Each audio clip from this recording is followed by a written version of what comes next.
This is a video I need to make for my husband, but pay attention because you probably need to see it too. Here are the male and female bodies. This is a nice example of some of the differences, and let's observe them together, shall we? Okay, look at the female hips and the male hips. What do you notice? Do you notice the angle of the leg is different, and the man's more straight up and down, and the woman's goes in? That's because the woman's hips are wider, okay? I want you to notice where her waist is, okay?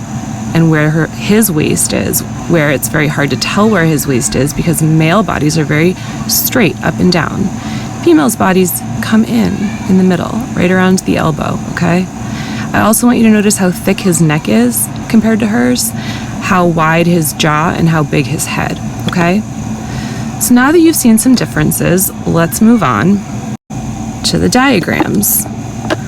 I took the liberty of drawing some boxes to connect the hips to the shoulders, just the widest points, okay? The widest point of a male's body is his upper legs, and it is not as wide as his shoulders. So on a man, this will always be the shape, wider at the top. Whereas on a female, the shoulders are always around the same width as the hips. So what you're gonna see more is either it's gonna go out a little bit, so opposite, or it's going to be just a rectangle, okay? And you can't really change that. That's pretty much how men and women are shaped.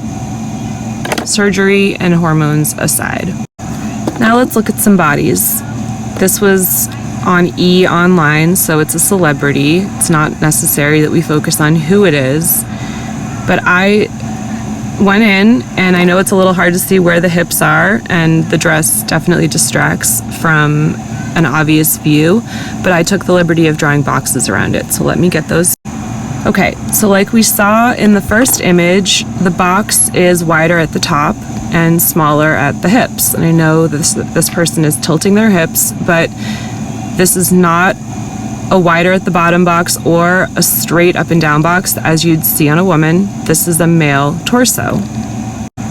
Here is another picture of that same person. This is a more straight angle where it appears there may be more of a hip present, but let's draw a box around it and see. Looks like the box is still wider at the top, which shows that this person has the shoulder structure and hip structure of a man, not a woman. Okay, this is the same Hollywood celebrity. This is one more time. I'm just really looking for that angle where I'm going to be able to see that this person has the hips of a woman. But I'm not finding that. And again, where it looks like this might have been the photo, I measured from the part of the shoulder where it's bending, so the outside of the shoulder. And once again, it is wider at the top than it is at the hips, which is once again showing us a male frame and torso.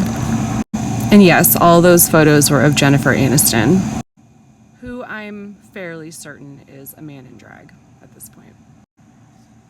Look at that nice wide jawbone, nice defined jaw. Yeah, super long ring finger. But most importantly, the torso.